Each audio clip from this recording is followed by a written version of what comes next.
में बात करेंगे और आज के वीडियो का जो फोकस पॉइंट है वो उनके ट्रांसफॉर्मेशन के ऊपर है। कैसे उन्होंने 2022 के आईपीएल के बाद अपना ट्रांसफॉर्मेशन किया। पूरे विश्व ने और सब ने ये एक तरीके से तय कर दिया था कि दिनेश कार्तिक तो अब वापसी नहीं कर सकते हैं। नमस्ते दोस्तों, क्रिक चैट 24 चैनल के ऊपर आपका बहुत बहुत स्वागत है। 2024 का आईपीएल चल रहा है और ये जो खिलाड़ी जिसके बारे में मैं आज के वीडियो में बात करने वाला हूँ उसकी बातें 2004 में पहली बार शुरू हुई होगी, क्योंकि उस समय पर इस खिलाड़ी ने अपना भारतीय डेब्यू किया था। और 2024 लगभग 20 साल के बाद आज हम उसकी फिर से बात करने वाले हैं। जी हाँ दोस्तों, करियर ही ऐसा रहा है। दिनेश कार्तिक जिनकी की आज हम इस वीडियो में बात करने वाले हैं, उनका करियर ही ऐसा रहा है। पहले तो भारतीय टीम के लिए 2004 में डेब्यू किया, लेकिन उसके बाद ऑन एंड ऑफ क्रिकेट खेलते रहे। बीच में महेंद्र सिंह धोनी का दौर आया। एक समय पर महेंद्र सिंह धोनी ने रिटायरमेंट अनाउंस कर दिया था टेस्ट क्रिकेट में। उसके बाद भारतीय टीम ने पहले प्रेफर किया वृद्धिमान साहा को, लेकिन दिनेश कार्तिक कभी भी हार मानने वालों में से नहीं थे। उन्होंने भरचम प्रयास लगातार चालू रखा और उससे कई बार भारतीय टीम में कमबैक किया। आज थोड़ा सा विस्तार में बात करेंगे और आज के वीडियो का जो फोकस पॉइंट है वो उनके ट्रांसफॉर्मेशन के ऊपर है। कैसे उन्होंने 2022 के आईपीएल के बाद अपना ट्रांसफॉर्मेशन किया। अब अगर हम दिनेश कार्तिक का T20 का करियर देखें तो वो काफ़ी वियर्ड करियर रहा है। 2006 से लेकर 2010 तक, ये लगभग 4 साल हुए। उसमें केवल 9 T20Is भारत के लिए खेले। फिर 7 साल तक कोई भी T20I में इंडिया को रिप्रेजेंट नहीं किया। बीच बीच में ODIs में उनको मौका मिला। 2013 का जो आईपीएल था वो उनका काफ़ी अच्छा आईपीएल था उसके बदौलत। और उसके बाद उन्होंने 2017 से 19 के बीच में जो विश्व कप 2019 का समय था, उस समय पर 23 आईपीएल मैचेस खेले। और बाद में 2022 में जब उनका ट्रांसफॉर्मेशन हुआ आईपीएल के थ्रू, तब लगभग 28 मैचेस खेले। तो काफ़ी स्कैटर्ड करियर रहा है दिनेश कार्तिक का। 2013 में उसी के बीच काफ़ी अच्छा सीज़न रहा उनके लिए एमआई में, और जिनके बारे में उतनी ज़्यादा बात हकीकत में होती नहीं है, क्योंकि 2013 रोहित शर्मा को कप्तानी सौंप दी थी। रोहित शर्मा ने लगभग 550 रन लगाए थे, लेकिन उनके बिल्कुल पीछे दिनेश कार्तिक थे। फिर दिल्ली डेयरडेविल्स गए, जो अब दिल्ली कैपिटल्स हो चुकी है। काफ़ी बड़े अमाउंट्स में गए, लेकिन वो जो इम्पैक्ट था वो इम्पैक्ट कुछ समय तक दिखा नहीं। लेकिन फिर ब्रेक थ्रू सीज़न आया दिनेश कार्तिक के लिए 2018 में, जब वो ऐतिहासिक या कहे कि शॉकिंग इनिंग्स उन्होंने खेली बांग्लादेश के सामने, जब भारत को 2 ओवर में लगभग 32 से ऊपर रन चाहिए थे। और वो रन्स उन्होंने बनाए जो कि उस समय पर बहुत लोग एक्सपेक्ट नहीं कर रहे थे उनसे। और फिर केकेआर की कैप्टनसी उन्हें मिली। उन्होंने कैप्टनसी करी 3-1 साल, 21 में छोड़ दी।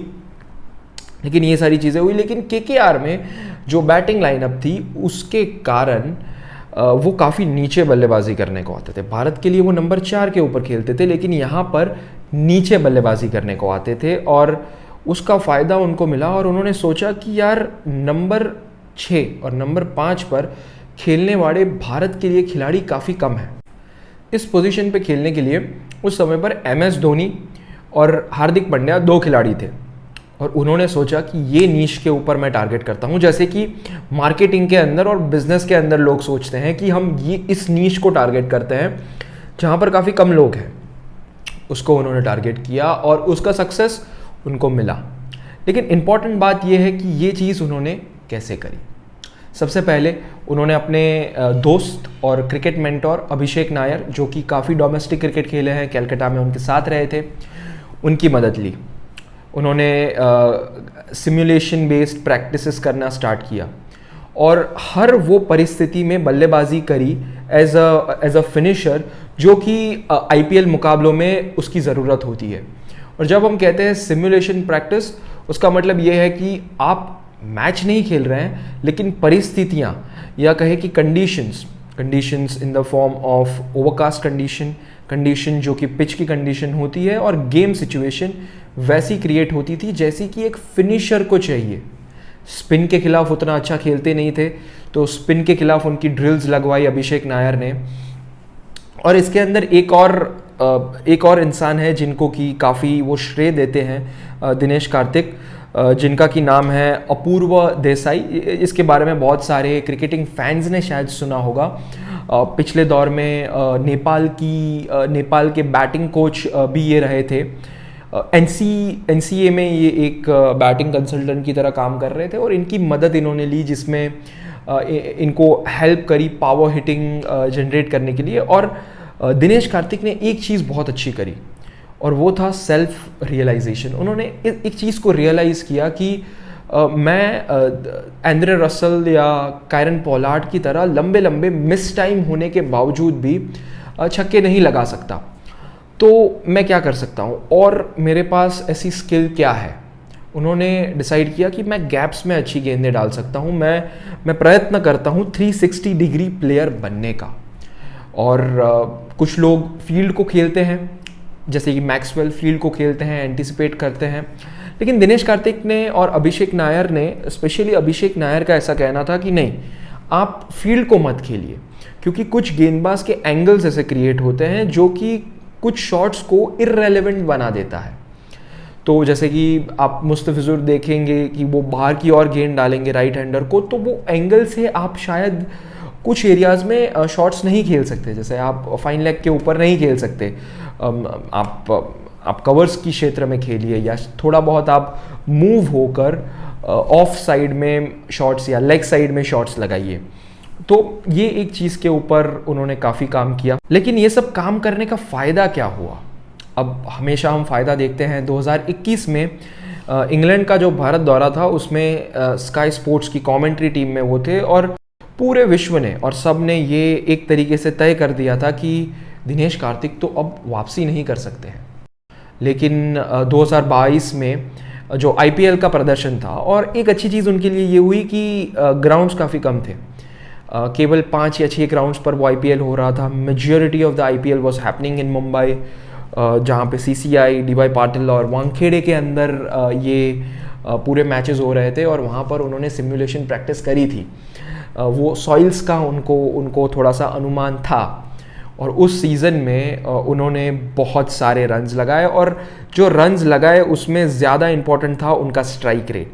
आप स्ट्राइक रेट के ऊपर नज़र डालिए। 2022 में 16 मुकाबलों में 330 रन, जो कि पिछले 4 सीज़न का उनका हाईएस्ट स्कोर था।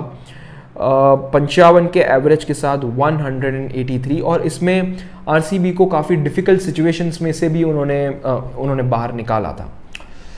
उसी के कारण उनका कमबैक हुआ और फिर उन्होंने बल्लेबाजी करी। वैसी कुछ 2 या 3 इनिंग्स याद आती है। एक उन्होंने वेस्ट इंडीज़ के खिलाफ खेली थी और एक इनिंग उन्होंने आई थिंक राजकोट में खेली थी साउथ अफ्रीका के खिलाफ, जिसमें ऋषभ पंत कप्तान थे। लेकिन उसके अलावा उतना कुछ स्पेशल नहीं कर पाए थे और उसी के कारण वर्ल्ड कप में बीच में उनको ड्रॉप कर दिया था 2022 में। 2023 का IPL खराब, जो कि उनकी स्टोरी रही है कि एक कंसिस्टेंट रन ऑफ फॉर्म में वो इंडियन टीम के लिए या कि उनकी फ्रेंचाइजी के लिए नहीं खेले हैं। इस सीज़न में उन्होंने पहले ही अनाउंस कर दिया था कि ये उनका आखिरी IPL सीज़न है, लेकिन तलवारें लगी हुई थी उनके ऊपर। शुरुआत में उनको विकेट कीपिंग नहीं करवाई, लेकिन इस समय पर भी जो उन्होंने पारी खेली थी 83 रन की सनराइजर्स हैदराबाद के खिलाफ, वो उसकी सराहना हो रही है। उसमें एक शॉट उन्होंने लगाया था, एक रिवर्स लैप उन्होंने लगाया था जिसका टाइमिंग बहुत स्वीट था, जिसकी तारीफ़ एडम गिलक्रिस्ट और बहुत सारे बड़े बड़े बल्लेबाज ने करी है। और इवन रोहित शर्मा ने एक रिसेंटली एक इंटरव्यू में बात करी एडम गिलक्रिस्ट से कि वो शायद कन्विंस कर सकते हैं DK को। रिसेंट एक इंटरव्यू हुआ है DK का, उसमें कि काफ़ी बात हुई है उनके 2024 के IPL के प्रदर्शन के बाद उनको विश्व कप में ले जाने के लिए। वो विश्व कप में सिलेक्ट होंगे कि नहीं होंगे उसके ऊपर सवालिया निशान है। उनका कंपटीशन में मेजरली ऋषभ पंत है उनके साथ, और एक आउटसाइड कंपटीशन है उनका संजू सैमसन के रूप में। लेकिन ऋषभ पंत अभी एक बड़े कॉम्पिटिटर नज़र आते हैं और शायद भारतीय टीम उनका चयन कर सकती है, क्योंकि वो भी एक अच्छे फॉर्म में रहे हैं। उनका भी स्ट्राइक रेट इस बार 155 के करीब का है।